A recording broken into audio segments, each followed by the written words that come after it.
Hello good morning ಎಲ್ರಿಗೂ. ಹೇಗಿದ್ದೀರಾ ಎಲ್ಲರೂ? ಚೆನ್ನಾಗಿದ್ದೀರಾ ಅಲ್ವಾ? Welcome back to my channel. ನೀವು ನೋಡ್ತಾ ಇದ್ದೀರಾ Deepa's kitchen and lifestyle blog. ಇವತ್ತು ನಾನು ನಿಮ್ಮ ಜೊತೆ ಸೂಪರ್ ಆದಂತಹ ವಿಡಿಯೋವನ್ನು ಶೇರ್ ಮಾಡ್ತಾ ಇದ್ದೀನಿ.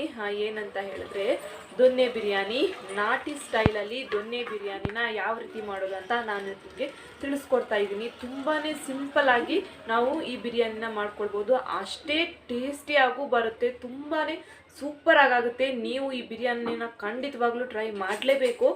ಈ ಬಿರಿಯಾನಿ ನೀವು ಮಾಡಿದ್ರೆ ಮಾತ್ರ ನಿಮ್ಮ ಮನೆಯವರು ನಿಮ್ಮನ್ನು ಹೊಗಳಿ ಸುಸ್ತಾಗೋದಂತೂ ಗ್ಯಾರಂಟಿ. ಅಷ್ಟು ಚೆನ್ನಾಗಾಗುತ್ತೆ ಇದು.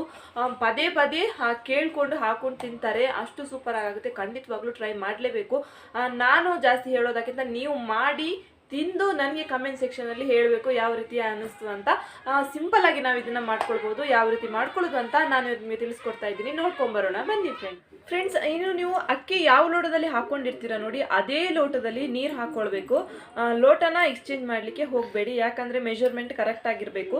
ನೀರು ಜಾಸ್ತಿ ಆಯಿತು ಅಂತ ಹೇಳಿದ್ರು ಕೂಡ ಅಥವಾ ಕಡಿಮೆ ಆಯಿತು ಅಂದರೆ ಕೂಡ ಬಿರಿಯಾನಿ ಚೆನ್ನಾಗಿ ಬರಲ್ಲ. ಈಕ್ವಲ್ ಆಗಿ ಚೆನ್ನಾಗಿ ಆಗಬೇಕು. ನಾನು ಯಾವ ರೀತಿ ಮಾಡಿದ್ದೀನಿ ಅದೇ ರೀತಿಯಾಗಿ ಕರೆಕ್ಟ್ ನೋಡಿಕೊಂಡು ಹಾಕಿ. ಮತ್ತು ವಿಡಿಯೋ ಸ್ಕಿಪ್ ಮಾಡಲಿಕ್ಕೆ ಹೋಗಬೇಡಿ. ಸ್ಕಿಪ್ ಮಾಡಿದ್ರೆ ಯಾವ ರೀತಿ ಅಂತ ನಿಮಗೆ ಗೊತ್ತಾಗಲ್ಲ, ಅದಕ್ಕೋಸ್ಕರ ಹೇಳ್ತಾ ಇದ್ದೀನಿ. ನಾನಿಲ್ಲಿ ಒಂದು ಮುಷ್ಟಿ ಆಗುವಷ್ಟು ಮೆಂತ್ಯ ಸೊಪ್ಪು ತೊಗೊಂಡಿದ್ದೀನಿ. ಅದೇ ರೀತಿಯಾಗಿ ಸ್ವಲ್ಪ ಗೋಡಂಬಿ ತೊಗೊಂಡಿದ್ದೀನಿ.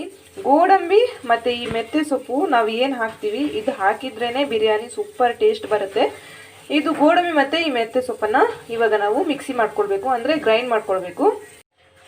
ಫ್ರೆಂಡ್ಸ್, ಇಲ್ಲಿ ನಾನು ಮೆಂತ್ಯ ಸೊಪ್ಪು ಮತ್ತು ಗೋಡಂಬಿನ ಗ್ರೈಂಡ್ ಮಾಡಿ ಇಟ್ಕೊಂಡಿದ್ದೀನಿ. ಈ ಮಸಾಲ ಇವಾಗ ನಮ್ಮದು ರೆಡಿ ಆಯಿತು. ಇಲ್ಲಿ ನಾನು ಅರ್ಧ kg ಆಗುವಷ್ಟು ಚಿಕನ್ ತೊಗೊಂಡಿದ್ದೀನಿ. ಸ್ವಲ್ಪ ಎಣ್ಣೆ, ಅದೇ ರೀತಿಯಾಗಿ ಸ್ವಲ್ಪ ತುಪ್ಪ. ಫ್ರೆಂಡ್ಸ್, ಇಲ್ಲಿ ನಾನು ಸ್ವಲ್ಪ ಪಲಾವ್ ಎಲೆ ತೊಗೊಂಡಿದ್ದೀನಿ. 1 ಟೀ ಸ್ಪೂನ್ ಆಗುವಷ್ಟು ಬಡೆ ಸೊಪ್ಪು ತೊಗೊಂಡಿದ್ದೀನಿ. ಅದೇ ರೀತಿಯಾಗಿ ಒಂದು ಸ್ವಲ್ಪ ಲವಂಗ, ಒಂದು ಅರ್ಧ ಟೀ ಸ್ಪೂನ್ ಆಗುವಷ್ಟು ಪೆಪ್ಪರ್, ಅದೇ ರೀತಿಯಾಗಿ ಒಂದು 7 ರಿಂದ 8 ಏಲಕ್ಕಿ ತೊಗೊಂಡಿದ್ದೀನಿ. ಇದು ಹೂವು ಒಂದು ತುಂಡು, 1.5 ತುಂಡು ಸಾಕು. ಅದೇ ರೀತಿಯಾಗಿ ಚಕ್ಕೆ. ಇಲ್ಲಿ 3 ಈರುಳ್ಳಿನ ಉದ್ದಕ್ಕೆ ಕಟ್ ಮಾಡಿ ಇಟ್ಕೊಂಡಿದ್ದೀನಿ. 7 ರಿಂದ 8 ಕಾಯಿ ಮೆಣಸು, 2 ಟೊಮೆಟೊನ ಹಚ್ಕೊಂಡಿದ್ದೀನಿ. ಸ್ವಲ್ಪ ಪುದೀನ ಸೊಪ್ಪು ತೊಗೊಂಡಿದ್ದೀನಿ, ಸ್ವಲ್ಪ ಕೊತ್ತಂಬರಿ ಸೊಪ್ಪು ತೊಗೊಂಡಿದ್ದೀನಿ. ಇದಿಷ್ಟು ಇವಾಗ ನಮಗೆ ಬೇಕಾದಂತಹ ಸಾಮಗ್ರಿಗಳು. ಫ್ರೆಂಡ್ಸ್, ನಾನಿಲ್ಲಿ ಬಿರಿಯಾನಿ ಮಾಡ್ಕೊಳ್ಳೋದಕ್ಕೆ 2 ಕಪ್ ಆಗುವಷ್ಟು ಬಾಸ್ಮತಿ ಅಕ್ಕಿನ ತೊಗೊಂಡಿದ್ದೀನಿ. ಬನ್ನಿ ಯಾವ ರೀತಿ ಮಾಡ್ಕೊಳ್ಳೋದು ಅಂತ ನೋಡ್ಕೊಂಬರೋಣ. ಫ್ರೆಂಡ್ಸ್, ಇಲ್ಲಿ ನಾವು 2 ಟೀ ಸ್ಪೂನ್ ಆಗುವಷ್ಟು ಆಯಿಲ್ ಹಾಕೋತಾ ಇದ್ದೀನಿ. 2 ಟೀ ಸ್ಪೂನ್ ಆಗುವಷ್ಟು ಸಾಕು. ಆಯಿಲ್ ಬಿಸಿ ಆಗ್ತಾ ಇದೆ. ಇದಕ್ಕೆ ಇವಾಗ ತುಪ್ಪ ಹಾಕೋತಾ ಇದ್ದೀನಿ. ಒಂದು 2 ಟೀ ಸ್ಪೂನ್ ಆಗುವಷ್ಟು ಸಾಕು ತುಪ್ಪ. 2 ಟೀ ಸ್ಪೂನ್ ಆಗುವಷ್ಟು ತುಪ್ಪ ಹಾಕೊಂಡಿದ್ದೀನಿ. ಇವಾಗ ಪಲಾವ್ ಎಲೆ, ಚಕ್ಕೆ, ಲವಂಗ, ಕಾಳು ಮೆಣಸು ಎಲ್ಲವನ್ನು ಒಟ್ಟಿಗೆ ಹಾಕೊಳ್ತಾ ಇದ್ದೀನಿ. ಇದನ್ನು ಸ್ವಲ್ಪ ಫ್ರೈ ಮಾಡ್ಕೊಳ್ಬೇಕು ತುಪ್ಪದಲ್ಲಿ. ಗ್ಯಾಸ್ ಫ್ಲೇಮ್ನ ಫುಲ್ಲು ಸಿಮ್ಮಲ್ಲಿಟ್ಟು ಇದನ್ನ ಫ್ರೈ ಮಾಡ್ತಾ ಇದ್ದೀನಿ. ಇದಕ್ಕೆ ಇವಾಗ ಕಾಯಿ ಮೆಣಸು ಹಾಕೋತಾ ಇದ್ದೀನಿ. ಕಾಯಿ ಮೆಣಸು ಎಣ್ಣೆಯಲ್ಲಿ ಚೆನ್ನಾಗಿ ಫ್ರೈ ಆಗಬೇಕು. ಇವಾಗ ಈರುಳ್ಳಿ ಹಾಕೋತಾ ಇದ್ದೀನಿ. 3 ಈರುಳ್ಳಿನ ಕಟ್ ಮಾಡಿ ಇಟ್ಕೊಂಡಿದ್ದೆ. 3 ಈರುಳ್ಳಿನ ಹಾಕೋತಾ ಇದ್ದೀನಿ. ಇವಾಗ ಗ್ಯಾಸ್ ಫ್ಲೇಮ್ ಇವಾಗ ಸ್ಪೀಡ್ ಆಗಿರಲಿ. ಈರುಳ್ಳಿ ಹಾಕುವಾಗ ಈರುಳ್ಳಿನ ಕೂಡ ಚೆನ್ನಾಗಿ ಫ್ರೈ ಮಾಡ್ಕೊಳ್ಬೇಕು. ಗೋಲ್ಡನ್ ಕಲರ್ ಬರಬೇಕು ಈರುಳ್ಳಿ. ಎಲ್ಲವನ್ನು ಚೆನ್ನಾಗಿ ಫ್ರೈ ಮಾಡ್ಕೊಳ್ಳಿ. ಈರುಳ್ಳಿ ಗೋಲ್ಡನ್ ಕಲರ್ ಬಂದ್ರೇ ಬಿರಿಯಾನಿ ತುಂಬ ಟೇಸ್ಟಾಗಿ ಬರುತ್ತೆ. ಚೆನ್ನಾಗಿ ಫ್ರೈ ಮಾಡ್ಕೊಳ್ಳಿ. ನೋಡ್ತಾ ಇರ್ಬೋದು, ಈರುಳ್ಳಿ ಸ್ವಲ್ಪ ಬಾಡಿದೆ. ಇದು ಇನ್ನೂ ಚೆನ್ನಾಗಿ ಫ್ರೈ ಆಗಬೇಕು, ಕೆಂಪುಗಾಗಬೇಕು ಈರುಳ್ಳಿ. ಫ್ರೆಂಡ್ಸ್, ಈರುಳ್ಳಿ ಚೆನ್ನಾಗಿ ಕೆಂಪಾಗಿದೆ. ಇದಕ್ಕೆ ಇವಾಗ ಶುಂಠಿ ಬೆಳ್ಳುಳ್ಳಿ ಪೇಸ್ಟ್ ಹಾಕೋತಾ ಇದ್ದೀನಿ. ಮಿಕ್ಸ್ ಮಾಡ್ಕೊಳ್ಳಿ ಅದನ್ನ ಚೆನ್ನಾಗಿ.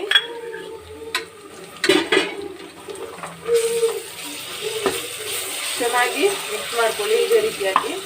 ಇವಾಗ ಇದಕ್ಕೆ ಟೊಮೆಟೊ ಹಾಕೋತಾ ಇದ್ದೀನಿ. 2 ಟೊಮೆಟೊ ಕಟ್ ಮಾಡಿ ಇಟ್ಕೊಂಡಂತಹ 2 ಟೊಮೆಟೊ ಕೂಡ ಹಾಕೋತಾ ಇದ್ದೀನಿ. ಚೆನ್ನಾಗಿ ಮಿಕ್ಸ್ ಮಾಡ್ಕೊಳ್ಳಿ. ಈ ದೊನ್ನೆ ಬಿರಿಯಾನಿ ಸೇಮ್ ರೆಸ್ಟೋರೆಂಟ್ ಸ್ಟೈಲ್ ಥರನೇ ಆಗುತ್ತೆ. ರೆಸ್ಟೋರೆಂಟಲ್ಲಿ ಮಾಡಿದಾಗೇ ಆಗುತ್ತೆ, ಅಷ್ಟು ಚೆನ್ನಾಗಾಗುತ್ತೆ. ಚೆನ್ನಾಗಿ ಫ್ರೈ ಮಾಡ್ಕೊಳ್ಳಿ. ಟೊಮೆಟೊ ಚೆನ್ನಾಗಿ ಫ್ರೈ ಆಗಿ ಸಾಫ್ಟ್ ಆಗಿದೆ. ಇದಕ್ಕೆ ಇವಾಗ ನಾನು ಕೊತ್ತಂಬರಿ ಮತ್ತು ಪುದೀನ ಸೊಪ್ಪನ್ನು ಹಾಕೋತಾ ಇದ್ದೀನಿ. ಇದನ್ನು ಕೂಡ ಚೆನ್ನಾಗಿ ಮಿಕ್ಸ್ ಮಾಡ್ಕೊಳ್ಳಿ. ಚೆನ್ನಾಗಿ ಫ್ರೈ ಮಾಡ್ಕೊಳ್ಳಿ. ಹಸಿ ವಾಸನೆ ಎಲ್ಲ ಹೋಗಬೇಕು. ಚೆನ್ನಾಗಿ ಫ್ರೈ ಮಾಡ್ಕೊಳ್ಳಿ. ಎಲ್ಲ ರೆಡಿ ಮಾಡಿ ಇಟ್ಕೊಂಡ್ರೆ ಜಸ್ಟ್ ಒಂದು ಅರ್ಧ ಗಂಟೆಯಲ್ಲಿ ಈ ದೊಣ್ಣೆ ಬಿರಿಯಾನಿನ ನಾವು ಕ್ವಿಕ್ ಆಗಿ ಮಾಡ್ಕೊಳ್ಬೋದು. ಇದಕ್ಕೆ ನಾನಿವಾಗ 1 ಟೇಬಲ್ ಸ್ಪೂನ್ ಆಗುವಷ್ಟು ಚಿಕನ್ ಮಸಾಲ ಹಾಕೋತಾ ಇದ್ದೀನಿ. ಅದೇ ರೀತಿಯಾಗಿ 1 ಟೇಬಲ್ ಸ್ಪೂನ್ ಆಗುವಷ್ಟು ಅರಿಶಿನ ಹಾಕೋತಾ ಇದ್ದೀನಿ. ಇದನ್ನ ಮಿಕ್ಸ್ ಮಾಡ್ಕೊಳ್ಬೇಕು ಚೆನ್ನಾಗಿ. ಇದಕ್ಕೆ ನಾನವಾಗ ರುಬ್ಬಿ ಇಟ್ಕೊಂಡಂತಹ ಮಸಾಲೆ ಹಾಕೋತಾ ಇದ್ದೀನಿ. ಮೆಂತ್ಯ ಸೊಪ್ಪು ಮತ್ತೆ ಕ್ಯಾಶ್ಯೂನ ಗೋಡಂಬಿ ಹಾಕಿ ಗ್ರೈಂಡ್ ಮಾಡಿ ಇಟ್ಕೊಂಡಂತಹ ಮಸಾಲೆನ ಹಾಕೊಂಡಿದ್ದೀನಿ. ಇದನ್ನ ಚೆನ್ನಾಗಿ ಫ್ರೈ ಮಾಡ್ಕೊಳ್ಳಿ. ಇದರದ್ದು ಹಸಿ ವಾಸನೆ ಎಲ್ಲ ಹೋಗಬೇಕು. ಗ್ಯಾಸ್ ಫ್ಲೇಮ್ನ ಸ್ಪೀಡಾಗಿ ಇಟ್ಟು ಇದನ್ನ ಚೆನ್ನಾಗಿ ಫ್ರೈ ಮಾಡ್ಕೊಳ್ಳಿ. ಇದು ಚೆನ್ನಾಗಿ ಫ್ರೈ ಆದ ನಂತರ 1 ಕಪ್ ಆಗುವಷ್ಟು ಇದಕ್ಕೆ ಮೊಸರು ಹಾಕ್ತಾ ಇದ್ದೀನಿ. ಸಣ್ಣ ಕಪ್ಪಲ್ಲಿ 1 ಕಪ್ ಆಗುವಷ್ಟು ಮೊಸರು ಹಾಕೊಂಡಿದ್ದೀನಿ. ಇದನ್ನು ಕೂಡ ಚೆನ್ನಾಗಿ ಮಿಕ್ಸ್ ಮಾಡ್ಕೊಳ್ಳಿ. ಪರಿಮಳ ಗಮ್ ಅಂತ ಬರ್ತಾ ಇದೆ. ತುಂಬಾನೇ ಚೆನ್ನಾಗಾಗುತ್ತೆ ಈ ಬಿರಿಯಾನಿ. ಸಿಂಪಲ್ ಆಗಿ ನಾವು ಮನೆಯಲ್ಲೇ ಟೇಸ್ಟಿಯಾಗಿ ಮಾಡ್ಕೊಳ್ಬೋದು. ಇದು ಒಂದು ಸ್ವಲ್ಪ ಹೊತ್ತು ಫ್ರೈ ಆಗಲಿ. ಇದಕ್ಕೆ ನಾನು ಇವಾಗ ವಾಶ್ ಮಾಡಿ ಇಟ್ಕೊಂಡಂತಹ ಚಿಕನ್ ಹಾಕ್ತಾ ಇದ್ದೀನಿ. ಅರ್ಧ kg ಚಿಕನ್ ಮಿಕ್ಸ್ ಕೊಡಿ ಚೆನ್ನಾಗಿ.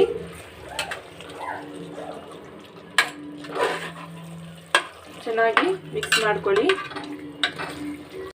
ಇದಕ್ಕೆ ನಾನು ಇವಾಗ ರುಚಿಗೆ ತಕ್ಕಷ್ಟು ಉಪ್ಪು ಹಾಕ್ತಾ ಇದ್ದೀನಿ.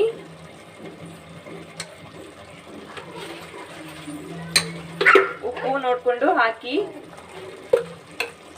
ಮಿಕ್ಸ್ ಮಾಡಬೇಕು ಎಲ್ಲವನ್ನು ಕೂಡ. ಇದಕ್ಕೆ ನಾನು ನೀರು ಹಾಕೊಂಡೆ. ನಾನಿಲ್ಲಿ 2 ಕಪ್ಪು ಅಕ್ಕಿ ಹಾಕಿದ್ದೀನಿ. 2 ಕಪ್ ಅಕ್ಕಿಗೆ ನಾನಿಲ್ಲಿ 2.5 ಕಪ್ ಅಷ್ಟು ನೀರು ಹಾಕೋತಾ ಇದ್ದೀನಿ. ಯಾಕಂತ ಹೇಳಿದ್ರೆ ನಾನು ಇಲ್ಲಿ ಬಾಸ್ಮತಿ ಅಕ್ಕಿನ ತಗೊಂಡಿದ್ದೀನಿ. ಅದೇ ರೀತಿಯಾಗಿ ನಾನು ಮಸಾಲೆ ಕೂಡ ರುಬ್ಬಿ ಹಾಕಿದ್ದೀನಲ್ಲ, ಅದಕ್ಕೋಸ್ಕರ ನಾನು 2.5 ಕಪ್ ಹಾಕೋತಾ ಇದ್ದೀನಿ. ಮತ್ತೆ ಮೊಸರು ಕೂಡ ಹಾಕಿದೀವಲ್ಲ, ಅದಕ್ಕೆ ಜಾಸ್ತಿ ನೀರು ಬೇಡ. 2 ಕಪ್ ಅಕ್ಕಿಗೆ 2.5 ಲೋಟದಷ್ಟು ನೀರು ಹಾಕೊಂಡಿದ್ದೀನಿ ನಾನಿಲ್ಲಿ. ನಾನು ನೀರು ಹಾಕೊಂಡು ಆಯಿತು. ಇವಾಗ ಇದಕ್ಕೆ ಚೆನ್ನಾಗಿ ಮಿಕ್ಸ್ ಕೊಡಿ. ಗ್ಯಾಸ್ ಫ್ಲೇಮ್ನ ಸ್ಪೀಡಾಗಿ ಇಡಿ.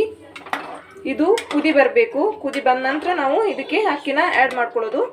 ಇದು ಮಿಕ್ಸ್ ಮಾಡಿದ ನಂತರ ಉಪ್ಪು ಕರೆಕ್ಟ್ ಆಗಿದೆಯಾ ಅಂತ ನೋಡ್ಕೊಳ್ಳಿ. ಉಪ್ಪು ಏನಾದರೂ ಕಡಿಮೆ ಇದ್ದರೆ ಉಪ್ಪು ಹಾಕ್ಕೊಳ್ಳಿ. ಇದು ಚೆನ್ನಾಗಿ ಕುದಿ ಬರಬೇಕು. ಕುದಿ ಬಂದ ನಂತರ ಅಕ್ಕಿ ಆ್ಯಡ್ ಮಾಡ್ಕೊಳ್ಳೋದು.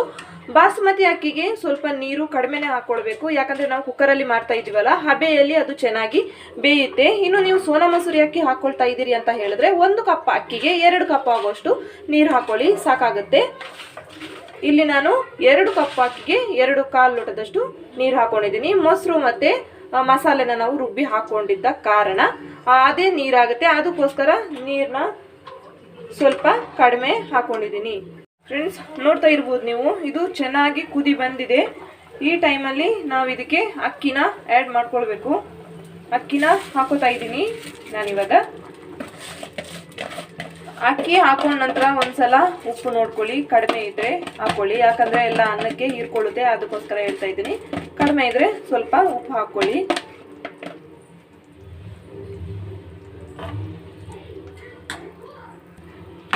ಚೆನ್ನಾಗಿ ಮಿಕ್ಸ್ ಮಾಡ್ಕೊಳ್ಳಿ. ಇದನ್ನು ಚೆನ್ನಾಗಿ ಎಲ್ಲ ಹಾಕಿ ಚೆನ್ನಾಗಿ ಮಸಾಲದೊಟ್ಟಿಗೆ ಮಿಕ್ಸ್ ಮಾಡ್ಕೊಳ್ಳಿ. ಇದಿವಾಗ 1 ಕುದಿ ಬರಲಿ. ಆನಂತರ ಇದನ್ನು ಮುಚ್ಚಿ ಬೇಯಕ್ಕಿಡೋಣ.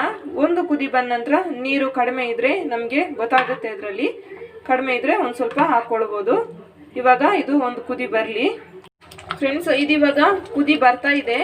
ನೀರು ಜಾಸ್ತಿ ಇದ್ದರೆ ತೆಗೀರಿ. ಇಲ್ಲಿ ನಾನು ಸ್ವಲ್ಪ ನೀರನ್ನ ತೆಗ್ದಿದ್ದೀನಿ. ಯಾಕಂದರೆ ಇದು ಬಾಸುಮತಿ ಅಕ್ಕಿ ಆಗಿರೋದ್ರಿಂದ ಸ್ವಲ್ಪ ನೀರು ಜಾಸ್ತಿ ಆದರೂ ಕೂಡ ಅಂಟಂಟಾಗಿ ಬರುತ್ತೆ. ಅನ್ನ ಯಾವಾಗಲೂ ನಮಗೆ ಉದುರಾಗಿ ಬರಬೇಕು. ಅದಕ್ಕೋಸ್ಕರ ನಾನು ಸ್ವಲ್ಪ ನೀರು ಇಲ್ಲಿ ತೆಗೆದು ಇಟ್ಕೊಂಡಿದ್ದೀನಿ. ಇದಿವಾಗ ಕುದಿ ಬಂದಿದೆ, ಸಾಕು. ಇದನ್ನ ಇವಾಗ ನಾನು ಮುಚ್ಚಿ 2 ಸಿಟಿ ಮಾಡ್ಕೋತೀನಿ ಅಷ್ಟೇ. ಜಾಸ್ತಿ ಮಾಡ್ಕೊಳ್ಳಿಕ್ಕೆ ಹೋಗಬೇಡಿ, ಹಬೆಯಲ್ಲೇ ಬೇಯುತ್ತೆ ಅದು. 2 ಸಿಟಿ ಮಾಡ್ಕೊಂಡ್ರೆ ಸಾಕಾಗುತ್ತೆ. ಅನ್ನ ಉದುರಾಗಿ ಚೆನ್ನಾಗಿ ಬರುತ್ತೆ. ನಾನಿಲ್ಲಿ ಇದನ್ನು ಮುಚ್ಚಿ ಬೇಯಕ್ಕಿಡ್ತೀನಿ. 2 ಸಿಟಿ ಮಾಡ್ಕೋತೀನಿ ನಾನಿವಾಗ. ನೋಡಿ ಫ್ರೆಂಡ್ಸ್, ಬಿಸಿ ಬಿಸಿ ದೊನ್ನೆ ಬಿರಿಯಾನಿ ಸೂಪರಾಗಿ ರೆಡಿಯಾಗಿದೆ. ಗ್ರೇವಿ ಜೊತೆಗೆ ತುಂಬಾ ಟೇಸ್ಟ್ ಆಗುತ್ತೆ, ಘಮ್ಮಂತ ಪರಿಮಳ ಬರ್ತೈತೆ. Same to same restaurant style ಥರನೇ ಆಗುತ್ತೆ. ಖಂಡಿತವಾಗ್ಲೂ ನೀವು ಇದನ್ನು ಟ್ರೈ ಮಾಡಲೇಬೇಕು. ಸುಲಭವಾಗಿ ನಾವೆಲ್ಲ ಸಾಮಗ್ರಿಗಳನ್ನು ರೆಡಿ ಮಾಡಿ ಇಟ್ಕೊಂಡ್ರೆ ಒಂದು 20 ನಿಮಿಷದೊಳಗೆ, ಅರ್ಧ ಗಂಟೆ ಒಳಗಡೆನೆ ಈ ಬಿರಿಯಾನಿನ ಮಾಡ್ಬೋದು. ತುಂಬಾ ಚೆನ್ನಾಗಾಗುತ್ತೆ. ನೀವು ಕೂಡ ಒಂದ್ಸಲ ಟ್ರೈ ಮಾಡಿ ಫ್ರೆಂಡ್ಸ್. ನೋಡಿದ್ರಲ್ಲ ಫ್ರೆಂಡ್ಸ್, ನಾವು ಸಿಂಪಲ್ ಆಗಿ ಸೂಪರ್ ಆಗಿ ಈಸಿಯಾಗಿ ಯಾವ ರೀತಿ ಬಿರಿಯಾನಿ ಮಾಡ್ಕೊಂಡ್ವಿ ಅಂತ. ತುಂಬಾ ಚೆನ್ನಾಗಾಗುತ್ತೆ. ನಾನು ಪದೇ ಪದೇ ಹೇಳ್ತಾ ಇದ್ದೀನಿ, ಯಾಕಂದರೆ ಇದು ಅಷ್ಟು ಸೂಪರ್ ಆಗುತ್ತೆ. ನಮ್ಮ ಮನೆಯಲ್ಲಿ ಎಲ್ರಿಗೂ ಇದು ತುಂಬಾ ಫೇವ್ರೇಟ್. ಖಂಡಿತವಾಗ್ಲೂ ನೀವು ಟ್ರೈ ಮಾಡಲೇಬೇಕು. ಇವತ್ತಿನ ನನ್ನ ವಿಡಿಯೋ ನಿಮ್ಮೆಲ್ಲರಿಗೂ ಇಷ್ಟ ಆಯಿತು ಅಂತ ಅನ್ಕೋತೀನಿ. ಇಷ್ಟ ಆಗಿದ್ರೆ ಪ್ಲೀಸ್ ನನ್ನ ಚಾನಲ್ಗೆ ಲೈಕ್ ಮಾಡಿ, ಶೇರ್ ಮಾಡಿ, ಕಮೆಂಟ್ ಮಾಡಿ, ಸಬ್ಸ್ಕ್ರೈಬ್ ಮಾಡೋದನ್ನು ಮರಿಬೇಡಿ ಫ್ರೆಂಡ್ಸ್. ಯಾರೆಲ್ಲ ಸಬ್ಸ್ಕ್ರೈಬ್ ಮಾಡಿದೆ ವಿಡಿಯೋ ನೋಡ್ತಾ ಇದ್ರೆ ದಯವಿಟ್ಟು ಸಬ್ಸ್ಕ್ರೈಬ್ ಮಾಡಿ. ನಿಮ್ಮೆಲ್ಲ ಫ್ರೆಂಡ್ಸ್ ಆ್ಯಂಡ್ ಫ್ಯಾಮಿಲಿಗೆ ವಿಡಿಯೋನ ಶೇರ್ ಮಾಡಿ. ಕೆಲವರಿಗೆ ಸಬ್ಸ್ಕ್ರೈಬ್ ಮಾಡೋದು ಹೇಗಂತ ಗೊತ್ತಾಗಲ್ಲ ಅಂತೆ.